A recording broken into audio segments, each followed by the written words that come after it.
പിതാവും പുത്രനും പരിശുദ്ധ റൂഹായുമായ സത്യ ഏകദൈവത്തിന്റെ തിരുനാമത്തിൽ തനിക്ക് സ്തുതി. നമ്മുടെ മേൽ തന്റെ കരുണകളും മനോണവും എന്നേക്കും ഉണ്ടായിരിക്കട്ടെ. OBS forum, orthodox bible study forum. യേശു ക്രിസ്തുവിന്റെ നിസ്തുല്യമായ നാമത്തിൽ OBS ഫോറം 216 എപ്പിസോഡിലേക്ക് ഏവർക്കും സുസ്വാഗതം. കർത്താവിൽ അനുഗ്രഹിക്കപ്പെട്ട ദൈവജനമേ, ഈ എപ്പിസോഡിൽ റോമാലേഖനം 9-10 വാക്യങ്ങളെ അടിസ്ഥാനമാക്കിയ ഒരു പഠനമാണ് നാം ഉൾക്കൊള്ളിച്ചിരിക്കുന്നത്. ഈ വേദഭാഗത്ത് നാം ഇങ്ങനെ വായിക്കുന്നു: യേശുവിനെ കർത്താവ് എന്ന വായ്കൊണ്ട് ഏറ്റുപറയുകയും ദൈവം അവനെ മരിച്ചവരിൽ നിന്ന് ഉയർത്തെഴുന്നേൽപ്പിച്ചു എന്ന് ഹൃദയം കൊണ്ട് വിശ്വസിക്കുകയും ചെയ്താൽ നീ രക്ഷിക്കപ്പെടും. ഹൃദയം കൊണ്ട് നീതിക്കായി വിശ്വസിക്കുകയും വായ് കൊണ്ട് രക്ഷയ്ക്കായി ഏറ്റുപറയുകയും ചെയ്യുന്നു. ഈ വചനവുമായി പെന്തക്കോസ്ത് വിശ്വാസ സമൂഹം സുവിശേഷ വേലയിൽ ഇത് ഒരു ആയുധമായി ഉപയോഗിക്കുന്നതായിട്ട് നമുക്ക് കാണുവാൻ സാധിക്കും. അവർ കയറി വരുന്നു, വീട്ടിലുള്ളവരോട് സംസാരിക്കുന്നു, യേശുവിനെ വിശ്വസിച്ച് ഏറ്റുപറഞ്ഞുവോ, ഇല്ല എങ്കിൽ രക്ഷിക്കപ്പെടുവാനായിട്ട് സാധ്യമല്ല എന്ന് ഉപദേശിക്കുന്നു. ഇത് അവരുടെ സുവിശേഷ വേലയുടെ, അതായത് ഒരു വേലയുടെ പ്രാരംഭമായി നടക്കുന്ന ഒരു സംഭവമായിരിക്കും. ഇത് കേട്ടുകൊണ്ട് ഇതൊന്നും ഞങ്ങൾക്കറിയില്ല എന്ന മനോഭാവത്തോടുകൂടെ ഞങ്ങളിതൊന്നും ചെയ്യുന്നില്ല എന്ന് ചിന്തിക്കുകയും മറുപടി പറയുകയും ചെയ്യുന്ന ആളുകൾ നമ്മുടെ സഭയിലുണ്ട് എന്നത് ദുഃഖകരമാണ്. എന്നാൽ സഭയുടെ പിതാക്കന്മാർ ആരാധനയിലൂടെ വിശ്വാസത്തെ പൂർണ്ണമായി ഉൾക്കൊണ്ടുകൊണ്ട് ക്രിസ്തീയ ജീവിതത്തിൽ ഓരോ വ്യക്തിയും നിത്യജീവനിലേക്ക് പ്രവേശിക്കുവാൻ തക്കവണ്ണം വചനാനുസരണം അവനെ ഒരുക്കുന്ന അതിശ്രേഷ്ഠമായ ഒരു ആരാധനയാണ് നമുക്കുള്ളത്.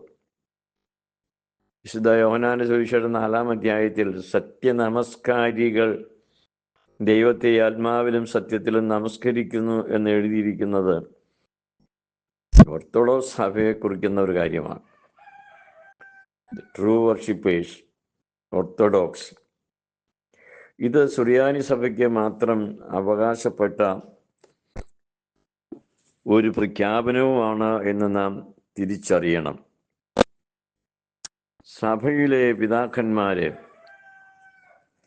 വേദപുസ്തകത്തിൽ രേഖപ്പെടുത്തിയിരിക്കുന്ന കാര്യങ്ങൾ വേദപുസ്തകം പ്രസിദ്ധീകൃതമാകുന്നതിന് മുന്നമേ 4 നൂറ്റാണ്ടുകൾക്ക് മുമ്പ് തന്നെ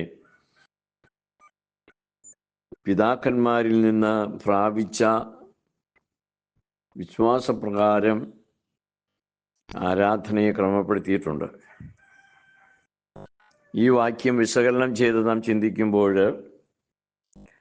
അവിടെ നാം കാണുന്ന 2 കാര്യങ്ങളുണ്ട്. ഒന്ന്, യേശുവിനെ കർത്താവെന്ന് ഹൃദയത്തിൽ വിശ്വസിച്ച് ഏറ്റുപറയണം.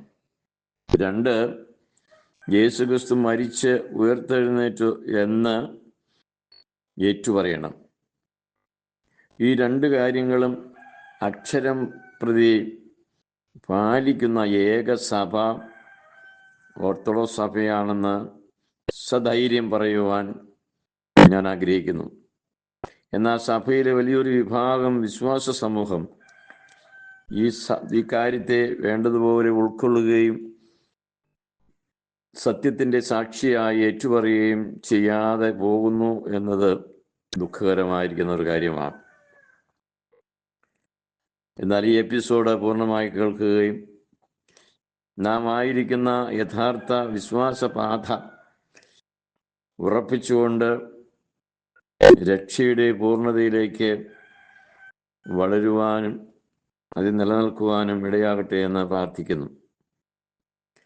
നാം ചില കാര്യങ്ങൾ അറിയേണ്ടതായിട്ടുണ്ട്. അതിൽ പ്രധാനമായിട്ടുള്ളത് പെന്തക്കോസ്ത് കൾട്ടുകൾ വചനപ്രകാരം യേശുവിനെ കർത്താവായി വിശ്വസിക്കുകയോ ഏറ്റുപറയുകയോ ചെയ്യുന്നില്ല എന്നതാണ് ഒരു കാര്യം. യേശുവിനെ അവർ ജഡത്തിൽ വന്ന കർത്താവായി വിശ്വസിക്കുന്നില്ല. പെന്തക്കോസ്ത് സഭകളും യഹോവ സാക്ഷികളും പ്രൊട്ടസ്റ്റന്റ് വിഭാഗങ്ങളും ഇങ്ങനെ വിശ്വസിക്കാത്ത സമൂഹമാണ്. അവരെക്കുറിച്ച് വേദപുസ്തകം പറയുന്ന ക്രിസ്തുവിനെ കർത്താവായി സ്വീകരിക്കാത്തവർ എതിർ ക്രിസ്തുക്കൾ ആകുന്നു എന്നാണ്. എതിർ ക്രിസ്തുക്കൾ എന്ന ഒരു എപ്പിസോഡ് ഞാൻ ചെയ്തിട്ടുണ്ട്. അതിൽ നിങ്ങൾ ഒന്ന് കയറി കേൾക്കുക, ഉൾക്കൊള്ളുക. എന്നാൽ പെന്തക്കോസ്ത് വിഭാഗങ്ങൾ യേശുവിനെ കർത്താവായിട്ട് പറയുന്നുണ്ട്. പക്ഷേ ഉദരത്തിൽ ജനിച്ചത് കർത്താവല്ല, കേവല മനുഷ്യനായിരുന്നു എന്നും സ്നാന സമയത്ത് പരിശുദ്ധാത്മാവിൻ്റെ അഭിഷേകത്താൽ കർത്താവായി തീർന്നു എന്ന ഒരു പഠനവും വിശ്വാസവുമാണ് അവർക്കിടയിൽ രഹസ്യമായി പുലർത്തിപ്പോരുന്നത്. പക്ഷേ ജഡത്തിൽ വന്ന കർത്താവായി അവനെ സ്വീകരിക്കാത്തിടത്തോളം കാലം അവർ എതിർ ക്രിസ്തുക്കളാകുന്നു എന്ന തിരുവചന സത്യം ഇവിടെ മുദ്രയിട്ട് ഉറപ്പിക്കേണ്ടതായിട്ടുണ്ട്. യേശുവിനെ അമ്മയുടെ ഉദരത്തിൽ കർത്താവായി കാണുവാനോ വിശ്വസിക്കുവാനോ ഈ സഭാ വിഭാഗങ്ങൾക്ക്, കൾട്ടുകൾക്ക് സാധിക്കുന്നില്ല. പ്രത്യേകിച്ച് യഹോവ സാക്ഷി പെന്തക്കോസ്ത് വിഭാഗങ്ങൾക്ക്.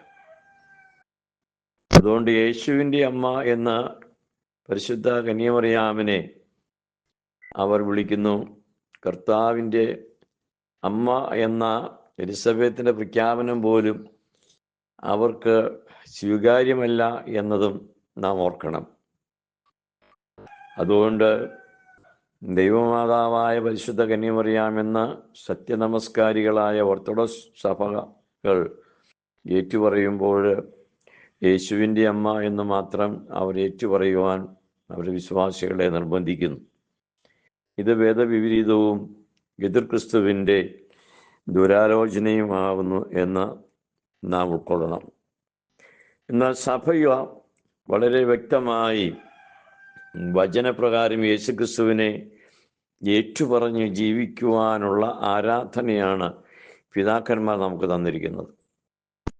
ഒരു സുറിയാനി സഭയിലെ അംഗം 7 യാമങ്ങളിൽ നമസ്കരിക്കുകയും 7 യാമങ്ങളുടെ കൗമായും അവൻ്റെ അവസാനം വിശ്വാസ പ്രമാണവും ചൊല്ലുവാൻ പിതാക്കന്മാർ ക്രമപ്പെടുത്തിയിട്ടുണ്ട്.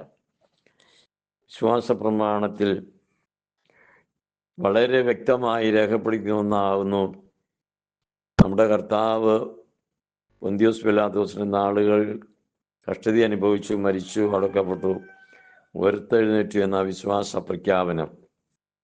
ഇത് സുറിയാനി സഭാവിൻ്റെ ജീവിതകാലം മുഴുവനും ദിവസം 7 പ്രാവശ്യം ചൊല്ലുവാനുള്ള ക്രമീകരണം ഉണ്ടായിരിക്കെ കുറഞ്ഞത് ദിവസത്തിൽ 2 പ്രാവശ്യമെങ്കിലും ഈ പ്രഖ്യാപനം നടത്തുവാൻ തക്കവണ്ണം സഭ നിഷ്കർഷിച്ചിട്ടുണ്ട്. നാം അത് പാലിക്കുന്നുമുണ്ട്. ഇത് തിരുവചനപ്രകാരമുള്ള ഒരു വിശ്വാസ പ്രഖ്യാപനമായി നാം മനസ്സിലാക്കാതെ പോയതാണ് നമ്മുടെ എല്ലാം അബദ്ധം എന്ന് പറയും.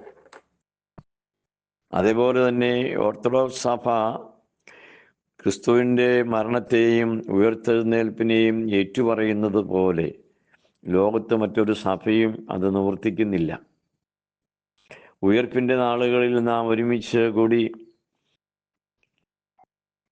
കത്തിച്ച മെഴുതിരികളുമായി നിന്ന് 3 വട്ടം സത്യം ചെയ്ത് ഏറ്റുപറയുകയാണ് കർത്താവ് ഉയർത്തെഴുന്നേറ്റു എന്ന് ഞാൻ വിശ്വസിച്ച് ഏറ്റുപറയുന്നു എന്ന വലിയ പ്രഖ്യാപനം. ഇത് രക്ഷയ്ക്ക് ആവശ്യമാകുന്നു എന്ന വചനസത്യം ഓർക്കുമ്പോൾ രക്ഷയെ പ്രാപിക്കുവാനുള്ള തിരുവചന മൊഴികളെ എത്ര ശ്രദ്ധയോടുകൂടിയാണ് പിതാക്കന്മാർ നമുക്ക് പരിമേൽപ്പിച്ച് തന്നിട്ടുള്ളത് എന്ന് നാം അറിയണം. അതുകൊണ്ട് ഏതെങ്കിലും മതകോസുകാരൻ കയറി വന്ന് കർത്താവിനെ വിശ്വസിച്ച് ഏറ്റുപറഞ്ഞുവോ എന്ന് ചോദിക്കുമ്പോൾ ദിവസം 7 വട്ടവും കുറഞ്ഞത് 2 വട്ടമെങ്കിലും ഏറ്റുപറഞ്ഞുകൊണ്ട് ഞാൻ ജീവിക്കുന്നു എന്ന് പറയുവാനുള്ളതായ ആത്മബലം നമുക്കുണ്ടാകട്ടെ. ഇല്ലെങ്കിൽ വിശ്വസിച്ച് സ്നാനമേറ്റ് രക്ഷിക്കപ്പെടുവാൻ തെറ്റായ കൂട്ടിച്ചേർക്കപ്പെട്ട ഒരു വചനത്തോടുള്ള ബന്ധത്തിൽ നമ്മെ നിർബന്ധിക്കുകയും അനേകർ സത്യവിശ്വാസം ത്യജിച്ചുകൊണ്ട് സഭ വിട്ട് പോവുകയും ചെയ്യുവാൻ സംഗതിയായിത്തീരും. നാം ഓരോരുത്തരും ആയിരിക്കുന്ന സഭയിൽ അപ്പോസ്തോലിക കാലം മുതൽ നിലനിൽക്കുന്ന ആരാധനയിലൂടെ ക്രിസ്തുവിനെ കർത്താവും ദൈവവും രക്ഷിതാവുമായി ഏറ്റുപറഞ്ഞ് ജീവിക്കുവാൻ നമ്മെ പിതാക്കന്മാർ പഠിപ്പിച്ചിട്ടുണ്ട്. നാം അങ്ങനെയാണ് ജീവിക്കേണ്ടതും. ഈ സത്യം ഉൾക്കൊള്ളുവാൻ, ഗ്രഹിക്കുവാൻ ഈ എപ്പിസോഡ് വഴി എവരെയും പരിശുദ്ധാത്മാവ് സഹായിക്കട്ടെ എന്ന് പ്രാർത്ഥിച്ചുകൊണ്ട് ഇതുവരെയും ശ്രദ്ധിച്ച ഏവർക്കും നന്ദി അറിയിക്കുന്നു. തണ്ണിക്കോട്ടച്ചൻ.